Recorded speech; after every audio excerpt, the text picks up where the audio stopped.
ಮೂಕ ಜೀವಿಗಳ ಹೊಟ್ಟೆಯನ್ನ ತುಂಬಿಸೋದಾದ್ರೂ ಹೇಗೆ ಹೇಳಿ ನೀವು? ನಿಜ ಮಾಮ ನೀವು ಹೇಳೋದು. ಆದರೆ ಎಲ್ಲರೂ ಒಂದೇ ಥರ ಇರೋದಿಲ್ಲ ಅಲ್ವಾ? ಕೆಲವರು ಒಳ್ಳೆಯವರು ಇರ್ತಾರೆ, ಇನ್ನು ಕೆಲವರು ಕೆಟ್ಟವ್ರು ಇರ್ತಾರೆ.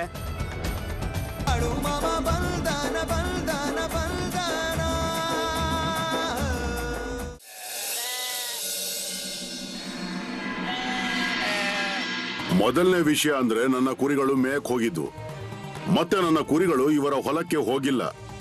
ಮತ್ತೆ ಎರಡನೇ ವಿಷಯ ಅಂದ್ರೆ ಅಲ್ಲಿ ಹಾನಿನೇ ಆಗಿಲ್ಲ ಅಂತ ಅಂದ್ಮೇಲೆ ಅದನ್ನ ತುಂಬಿ ಕೊಡುವ ಮಾತೆಲ್ಲಿದೆ ಹೇಳಿ? ಈ ಜನರಿಗೆ ಎಷ್ಟು ಹೇಳಿದ್ರು ಗೊತ್ತಾಗೋದಿಲ್ಲ, ಅವ್ರು ಗೊತ್ತು ಮಾಡ್ಕೊಳ್ಳೋದು ಇರೋದಿಲ್ಲ. ಇಂತಹ ಜನರಿಗೆ ಎಷ್ಟು ಅಂತ ತಿಳಿಸಿ ಹೇಳಕ್ಕಾಗುತ್ತೆ? ಕೆಲವ್ರಿಗೆ ಏನಾದ್ರೂ ತರಲೆ ಮಾಡೋದೇ ಇರುತ್ತೆ. ಮಾಮ, ಆದ್ರೆ ನನಗೆ ತುಂಬಾ ಭಯ ಆಗುತ್ತೆ ಪೊಲೀಸರು ಅಂದ್ರೆ. ಅರೆ ಯಾಕಪ್ಪ ಭಯ ಆಗುತ್ತೆ? ನಾವೇನ್ ಕಳ್ತನ ಮಾಡಿದೀವ? ಅಯ್ಯೋ, ಅದು ಹಾಗಲ್ಲ. ನಾನೇ ಅಲ್ವಾ ಕುರಿಗಳನ್ನ ತಗೊಂಡು ಹೋಗಿದ್ದು. ಮತ್ತೆ ಅವ್ರು ನನ್ನೇನಾದ್ರೂ ಕೇಳಿದ್ರೆ ನನಗೇನು ಹೇಳೋಕ್ ಬರೋದೇ ಇಲ್ಲ.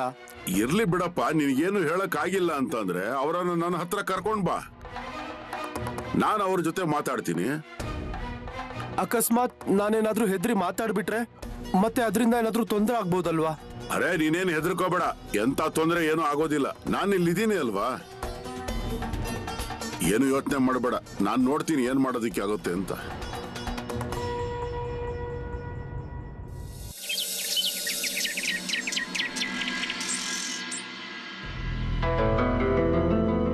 ಎಲ್ಲಿ ಹೋಗಿದ್ದೆ ಮಗನೆ?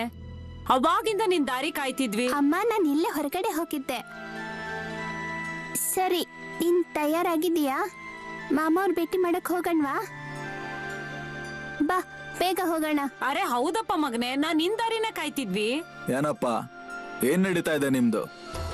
ಅಲ್ಲಿಗ್ ನೀನ್ ರಾತ್ರಿನೇ ಹೋಗ್ ಬಂದಿದ್ದೆ ಅಲ್ವಾ? ಹೌದು ರೀ, ನಮ್ ಮಗನ್ಗೆ ಅವರು ಎಷ್ಟ್ ಚೆನ್ನಾಗ್ ಬುದ್ಧಿ ಮಾತು ಹೇಳಿದ್ರು ಗೊತ್ತಾ? ನನ್ಗಂತೂ ಸಮಾಧಾನ ಆಯ್ತು, ಅವನ್ಗೂ ಸಂತೋಷ ಆಯ್ತು. ಅದಕ್ಕೆ ಅವ್ನ್ ಭೇಟಿಯಾಗಕ್ ಹೋಗ್ತಿದ್ದಾನೆ. ಮತ್ತೆ ಇವತ್ತು ಅವರೇ ಭೇಟಿ ಮಾಡೋದಕ್ಕೆ ಕರೆದಿದ್ದಾರೆ. ಅರೆ ಕೆಲ್ಸ ಕಾರ್ಯ ಬಿಟ್ಟು ಅಲ್ಲೋಗಿ ಏನ್ ಕೂತ್ಕೋತೀರಾ? ನೀವ್ ಯಾಕೆ ಹೇಗೆಲ್ಲ ಮಾತಾಡ್ತಾ ಇದ್ದೀರಾ? ನಾನು ಇದ್ದಿದ್ದನ್ನೇ ಹೇಳ್ತಾ ಇದ್ದೀನಿ. ಇಲ್ಲಿ ಕೆಲ್ಸ ಮಾಡಿದ್ರೆ 4 ದುಡ್ಡಾದ್ರೂ ಸಿಗುತ್ತೆ. ಏನ್ ಗೊತ್ತಾ, ಬಾಳು ಮಾಮ ಅಂದ್ರೆ ದೇವ್ರು. ಹೌದು ಬಿಡೆ, ನಿನ್ನೆ ತಾನೇ ಅಲ್ಲಿಗೆ ಹೋಗ್ಬಿಟ್ ಬಂದೆ. ಇವತ್ತಾಗ್ಲೇ ಅವ್ರು ನಿನ್ಗೆ ದೇವ ಮನುಷ್ಯ ಆಗ್ಬಿಟ್ರಾ? ರೀ, ನಿಮ್ಗೆ ಯಾಕೆ ಇದ್ರ ಬಗ್ಗೆ ಗೊತ್ತಾಗ್ತಿಲ್ಲ? ನಾನು ಅವ್ರ ಬಗ್ಗೆ ಬಹಳ ವಿಷಯ ಕೇಳಿದೀನಿ. ಅವ್ರ ಮುಂದೆ ಯಾರಾದ್ರೂ ಹೋಗ್ ನಿಂತ್ರೆ ಅವ್ರ ಹಿಂದಿಂದು ಮುಂದಿಂದು ಎಲ್ಲ ವಿಷಯನೂ ಅವರೇ ಹೇಳ್ಬಿಡ್ತಾರಂತೆ. ಬಿಡಾರಕ್ ಹೋಗಿ ಅವ್ರನ್ನ ಭೇಟಿ ಮಾಡಿದ್ರೆ, ಆಶೀರ್ವಾದ ತಗೊಂಡ್ರೆ ನಮ್ಗೂ ತುಂಬಾ ಸಮಾಧಾನ ಆಗತ್ತೆ ಅಲ್ವಾ? ಹಾಗೆಲ್ಲ ಎಂದಾದ್ರೂ ಆಶೀರ್ವಾದ ಸಿಗ್ತಾ ಇರುತ್ತಾ? ಮತ್ತೆ ಅಂತ ಆಶೀರ್ವಾದದಿಂದ ಏನೂ ಆಗೋದಿಲ್ಲ. ಸುಮ್ನೆ ಏನೇನೋ ಮಾತಾಡ್ತೀಯ ಅಷ್ಟೇ ನೀನು. ಇಲ್ಲ ಇಲ್ಲ ಅಪ್ಪ, ಅವ್ರು ನಿಜವಾಗ್ಲೂ ಸಾಕ್ಷಾತ್ ದೇವ್ರು. ಅದಕ್ಕೆ ನಾವೆಲ್ಲರೂ ಬಿಡಾರಕ್ಕೆ ಹೋಗೋಣ. ನಾನೇನ್ ಅಲ್ಲಿಗೆ ಬರೋದಿಲ್ಲಪ್ಪ. ಸರಿ, ನಿಮಗ್ ಬರೋಕ್ ಇಷ್ಟ ಇಲ್ಲ ಅಂದ್ರೆ ಬಿಡಿ, ನಾವು ನಮ್ಮ ಪಾಡಿಗೆ ಹೋಗಿ ಬರ್ತೀವಿ. ಏನ್ರಿ, ಯಾಕೆ ಸಮಯ ಇಲ್ಲ ಅಂತ ಹೇಳ್ತೀರಾ? ಮಗ ಹೇಳ್ತಿದ್ದಾನೆ ಅಂದ್ರೆ ನಾವು ಹೋಗ್ ಬರೋಣ. ನೀವು ನನ್ನ ಮಾತನ್ನ ಯಾವತ್ತಾದ್ರೂ ಕೇಳಿದ್ದೀರಾ? ಇವತ್ತು ಕೇಳ್ತೀರಾ ನೀವು? ನಡೀರಿ.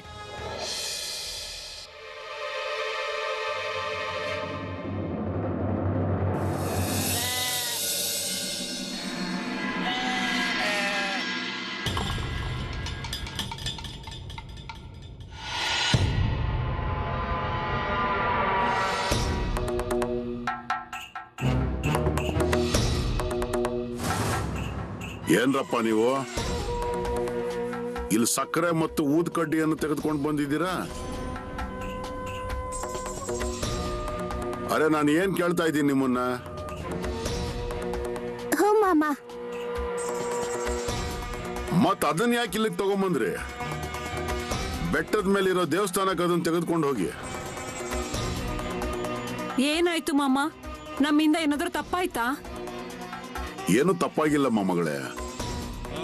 ಅದೇನು ಅಂತಂದ್ರೆ ಅಂತಹ ಗೌರವ ಅವನಿಗೆ ಸಲ್ಲಬೇಕು. ನಾನು ಹೇಳದಷ್ಟನ್ನು ಮಾತ್ರ ನೀವು ಕೇಳ್ರಪ್ಪ. ಆಯ್ತು ಮಾಮ, ನೀವ್ ಹೇಗ್ ಹೇಳ್ತಿರೋ ಹಾಗೆ. ತಿರುಗ್ ಹೋಗ್ಬೇಕು ಅಂದ್ರೂ ಹಾಗೆ ಸರಿ. ಭೈರವ, ಇವನು ನಿನ್ನ ಅಪ್ಪ ಅಲ್ವಾ? ಹೌದು ಮಾಮ, ಆದ್ರೆ ಅವ್ರಿಗೆ ಕಣ್ ಕಾಣೋದಿಲ್ಲ. ನನಗೆಲ್ಲ ಗೊತ್ತಿದ್ಯಪ್ಪ ಅದು. ನೀನ್ ನನಗೊಂದು ವಿಷಯ ಹೇಳು, ಜಗತ್ನಲ್ಲಿ ಯಾರ ಕಣ್ಣು ಸರಿಯಾಗಿದೆ ಅಂತ? ನಿನ್ನ ಅಪ್ಪನಿಗೆ ಕಣ್ಣು ಕಾಣಿಸಬೇಕು. ಹೋಗಪ್ಪ ಹೋಗು, ಹೊಡ್ರಪ್ಪ ಹೊರಡಿ. ಅವರನ್ನು ಮನೆಗೆ ಕರ್ಕೊಂಡು ಹೋಗು.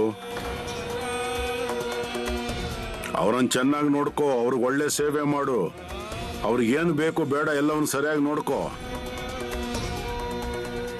ಇಲ್ಲಿವರೆಗೂ ಅವರು ನಿನಗೆ ತುಂಬಾ ಮಾಡಿದ್ದಾರೆ.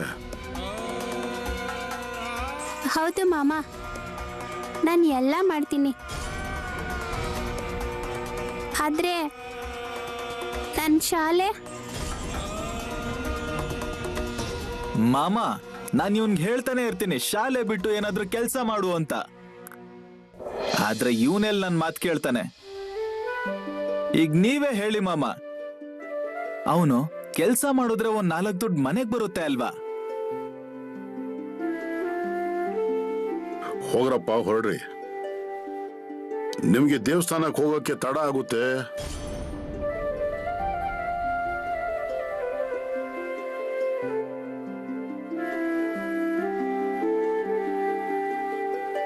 ಅರೆ ಭೈರವ, ನನ್ನ ಒಂದು ಕೆಲಸವನ್ನು ಮಾಡ್ತೀಯಾ? ನನ್ನ ಚಪ್ಪಲಿಯ ಅಂಗುಷ್ಟ ಕಿತ್ತು ಹೋಗಿದೆ, ಅದನ್ನು ಸ್ವಲ್ಪ ಹೊಲಿಸಿ ತಂದು ಕೊಡ್ತೀಯಾ? ಆಯ್ತು ಮಾಮ, ಹೊಲಿಸ್ ತಂದು ಕೊಡ್ತೀನಿ. ನಿಮ್ ಚಪ್ಪಲಿಗಳನ್ನ ಕೊಡಿ. ಸ್ವಲ್ಪ ನಿಲ್ಲಪ್ಪ, ಕಾಲನ್ನು ಮುಟ್ಟಬೇಡಪ್ಪ ನೀನು. ಹಾ, ಆ ಭಗವಂತ ನಿನ್ನ ಕೈಗೆ ಬರೆಯೋ ಶಕ್ತಿ ಕೊಟ್ಟಿದ್ದಾನಲ್ವಾ, ಅದನ್ನ ನೀನು ಸರಿಯಾಗಿ ಉಪಯೋಗಿಸ್ಕೋ.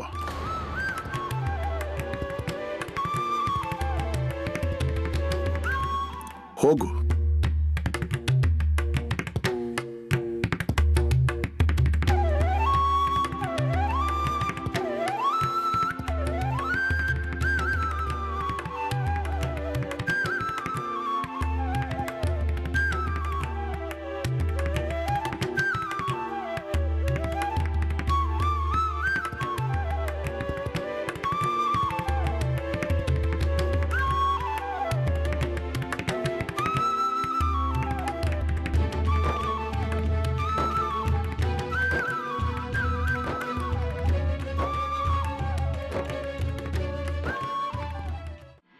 ಸಾಹೇಬ್ರೆ, ಮೋರೆ ನಡೀರಿ, ಒಂದ್ ಸ್ವಲ್ಪ ಬಾಲು ಮಾಮನ ಹತ್ರ ಹೋಗಿ ಬರೋಣ.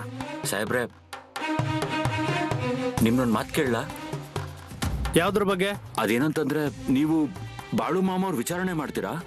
ನೋಡ್ ಮೋರೆ, ನನಗೆ ಗೊತ್ತು ಬಾಳು ಮಾಮ ದೇವಮಾನವ ಇದ್ದಾರೆ ಅಂತ. ಆದ್ರೇನ್ ಮಾಡೋದು, ಕಾನೂನು ಪಾಲಿಸ್ಲೇಬೇಕು.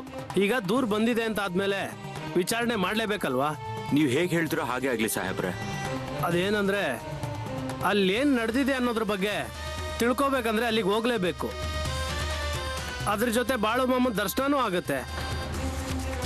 ಆದ್ರೆ ಸಾಹೇಬ್ರೆ, ನಿಮ್ಗೇನ್ ಅನ್ಸ್ತಿದೆ? ನಿನ್ನೆ ಬಂದಿದ್ದ ಜೋಡಿಗಳು ನಿಜ ಹೇಳ್ತಿದಾರಾ ಅಥವಾ ಸುಳ್ಳು ಹೇಳ್ತಿದಾರಾ ಅಂತ?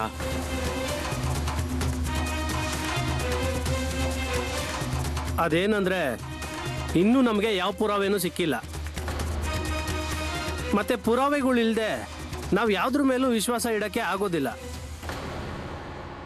ನಾವು ಅಲ್ಲಿಗೆ ಹೋದ್ಮೇಲೆ ಅಲ್ಲಿ ಏನ್ ನಡೆದಿದೆ ಅನ್ನೋದು ನಿಖರವಾಗಿ ನಮ್ಗೆ ಗೊತ್ತಾಗುತ್ತೆ. ಆದ್ರೆ ಸಾಹೇಬ್ರೆ, ನಾನ್ ನಿಮ್ಗೆ ಹೇಳ್ತಿದ್ದೀನಿ, ಬಾಳು ಮಾಮ ಇಲ್ಲಿವರೆಗೂ ಸಾಕಷ್ಟು ಜನರಿಗೆ ಆಶೀರ್ವಾದ ಮಾಡಿದ್ದಾರೆ. ಅವ್ರು ಎಲ್ಲಿಗೆ ಹೋದ್ರು ಈ ತರ ಅವ್ರಿಗೆ ತೊಂದರೆ ಕೊಡೋ ಜನ ಇರ್ತಾರೆ, ಹಾಗೆ ಒಳ್ಳೆ ಜನ ಕೂಡ ಇರ್ತಾರೆ. ಅಲ್ಲ, ಅವ್ರಿಗೆ ಎಷ್ಟು ನಷ್ಟ ಆಗಿದೆ ಅನ್ನೋದು, ಯಾಕಾಗಿದೆ ಅದನ್ನ ನಾವು ತಿಳ್ಕೋಬೇಕು. ಹಾಗೆ ನಿಜವಾಗ್ಲೂ 2 ಭೂಮಿ ಇದೆಯೋ ಇಲ್ವೋ ಅಲ್ಲಿ ಹೋದ್ಮೇಲೆ ಸಂಪೂರ್ಣವಾಗಿ ಗೊತ್ತಾಗುತ್ತೆ. ಮತ್ತೆ ಅವ್ರೇ ಹೇಳ್ತಿದಾರಲ್ವಾ, ಬಾಳು ಮಾಮನೇ ಅವ್ರ ಮನೆಗೆ ಬೆಂಕಿ ಇಟ್ರು ಅಂತ. ಹಾ, ಮತ್ತೆ ಬಾಳು ಮಾಮ ಅಲ್ಲಿ ಇರ್ಲಿಲ್ಲ. ಮತ್ತೆ ಇದಕ್ಕೆಲ್ಲ ಜವಾಬ್ದಾರಿ ಯಾರು ಅಂತ ನಮಗ್ ಗೊತ್ತಾಗ್ಲೇಬೇಕಲ್ವಾ? ನಾನು ಅದನ್ನೇ ಹೇಳ್ತಾ ಇದ್ದೀನಿ ಸಾಹೇಬ್ರೆ. ನಡೀರಿ ನಡೀರಿ ಹೋಗೋಣ, ನಡೀರಿ. ಮೊದಲು ಬಿಡಾರಕ್ಕೆ ಹೋಗೋಣ. ಆಯ್ತು ಸಾಹೇಬ್ರೆ.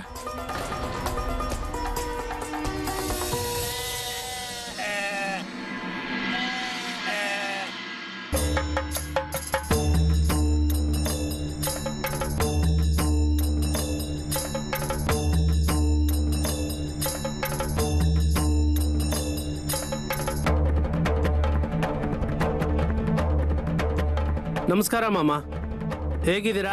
ನಾನ್ ಚೆನ್ನಾಗಿದ್ದೀನಿ. ನೀವಿಲ್ಲಿಗೆ ಬಂದಿರೋ ಕಾರಣ? ಏನಿಲ್ಲ ಮಾಮ, ನಿಮ್ಮನ್ನ ನೋಡಕ್ಕೆ ಅಂತ ಬಂದೆ. ಬಂದಿದ್ದು ಒಳ್ಳೇದೇ ಆಯ್ತು. ಪ್ರಸಾದ ತೆಗೆದುಕೊಂಡು ಹೋಗಿ. ಹಾ, ಮತ್ತೆ ನಿಮ್ಮದು ಹೇಗ್ ನಡೀತಾ ಇದೆ? ಚೆನ್ನಾಗಿ ನಡೀತಿದೆ. ನೀವಿಲ್ಲಿಗೆ ಹಾಗೆ ಸುಮ್ಮನೆ ಬಂದಿಲ್ವಲ್ಲ ಅಲ್ವಾ?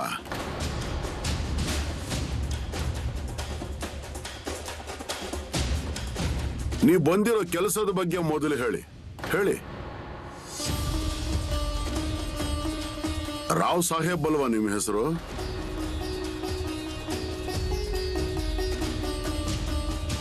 ಹೌದು ಮಾಮ, ಆದ್ರೆ ನಿಮ್ಗೆ ಗೊತ್ತಾಯ್ತು? ನಾವು ಭೇಟಿಯಾಗಿದ್ದು ಇದೇ ಮೊದಲನೇ ಸತಿ ಅಲ್ವಾ? ನೀವು ಮೂರೇ ಸಾಹೇಬ್ರನ್ನ ನಿಮ್ ಜೊತೆ ಕರ್ಕೊಂಡು ಬಂದಿದ್ದೀರಾ? ಮಾಮ, ಏನು ಅಂತ ಹೇಳಿ? ಇಲ್ಲಿವರೆಗೂ ಬಂದ್ಮೇಲೆ ಹೇಳಲೇಬೇಕಲ್ಲ. ನಿಮಗಂತೂ ಎಲ್ಲ ಗೊತ್ತಿರುತ್ತೆ. ಊರೊಳಗಿಂದ ಇಬ್ರು ಪೊಲೀಸ್ ಠಾಣೆಗೆ ಬಂದಿದ್ರು. ನಾನು ಅದೇ ಹೇಳ್ತಾ ಇದ್ದೀನಿ. ಅವ್ರು ನನ್ನ ಮೇಲೆ ದೂರು ಕೊಟ್ಟಿದಾರಲ್ವಾ? ಹಾಗೇನಿಲ್ಲ, ಅವ್ರು ಏನ್ ಬೇಕಾದ್ರೂ ಹೇಳಿ. ನಾವು ಸುಮ್ಮನೆ ಬಿಡಾರಕ್ಕೆ ನಿಮ್ಮನ್ನ ನೋಡೋಣ ಅಂತ ಬಂದ್ವಿ. ಅದೇ ಕಾರಣದಿಂದ ನಿಮ್ ದರ್ಶನ ಕೂಡ ಆಯ್ತು ನಮಗೆ. ದಿನದಿಂದ ದಿನಕ್ಕೆ ಕುರಿಗಳನ್ನ ಸಾಕೋದು ತುಂಬಾ ಕಷ್ಟ ಆಗ್ತಾ ಇದೆ. ಇಲ್ಲಿ ಎಲ್ರಿಗೂ ಅನ್ನಿಸ್ತಾ ಇದೆ ಕುರಿಗಳು ನಮ್ಮ ಹೊಲಗದ್ದೆಗೆ ಬರಲೇಬಾರದು ಅಂತ.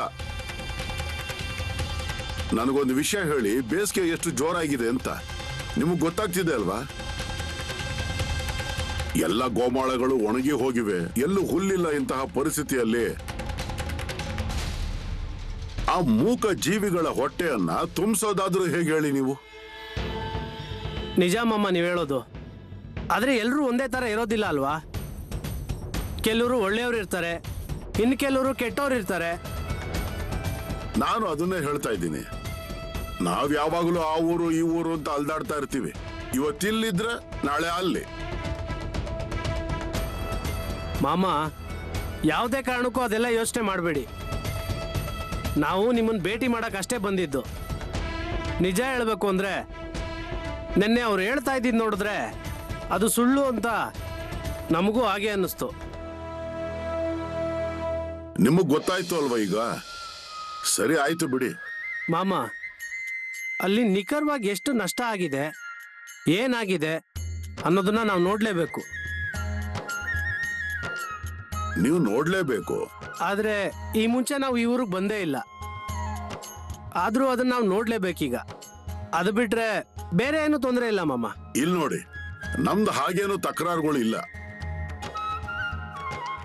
ಅದ್ ಹೇಗೆ ಅಂತಂದ್ರೆ, ಎದುರಿಗಿರೋರು ವಕ್ರವಾಗಿ ನಡ್ಕೋತಾರೆ ಅಂದ್ರೆ ನಾವು ಹಾಗೆ ನಡ್ಕೋಬೇಕು ಅಂತ ಏನಿಲ್ಲ ಅಲ್ವಾ? ನಾನ್ ನಿಮ್ಗೆ ಹೇಳ್ತಿದ್ದೀನಿ, ಊರು ತುಂಬಾ ಚೆನ್ನಾಗಿದೆ. ಊರಲ್ಲಿರೋ ಜನ ಒಳ್ಳೆಯವರು. ಜನರು ನಮ್ಮ ಬಿಡಾರಕ್ಕೆ ಬರ್ತಾರೆ, ತೊಂದರೆಗಳನ್ನು ಹೇಳ್ಕೋತಾರೆ, ಹೇಳೋದನ್ನ ಕೇಳ್ತಾರೆ. ಅದ್ರ ಜೊತೆಗೆ ಕೀರ್ತನೆಗಳು, ಭಜನೆಗಳು ಎಲ್ಲ ಆಗುತ್ತೆ. ನಾನು ಇಲ್ಲಿವರೆಗೂ ನಿಮ್ ಬಗ್ಗೆ ಕೇಳಿದ್ದೆ ಮಾಮ, ಆದ್ರೆ ಇವತ್ತು ನೋಡ್ದೆ. ನಿಮ್ ಹೆಂಡತಿಗೆ ಹುಷಾರಿಲ್ಲ ಅಲ್ವಾ? ಹೌದು ಮಾಮ. ವೈದ್ಯರು, ಪೂಜೆ, ಹರಕೆ, ತಾಯ್ತ ಹೀಗೆ ಎಲ್ಲ ಉಪಾಯಗಳು ಮಾಡಿ ಆಗಿದೆ ಅಲ್ವಾ? ಆದ್ರೂ ಅವಳಿಗೆ ಹುಷಾರಾಗಿಲ್ಲ ಅಲ್ಲ? ನಿಜ ಮಾಮ, ನಾವ್ ಏನ್ ಮಾಡ್ಬೇಕು ಅಂತಾನೆ ನಮಗ್ ಗೊತ್ತಾಗ್ತಿಲ್ಲ. ನಾವ್ ಎಷ್ಟೇ ಪ್ರಯತ್ನ ಪಟ್ರು ಅವಳಂತೂ ಹುಷಾರೇ ಆಗ್ತಿಲ್ಲ ಮಾಮ. ಆಗುತ್ತೆ, ಹುಷಾರಾಗುತ್ತೆ. ಮುಂದೆ ಬನ್ನಿ.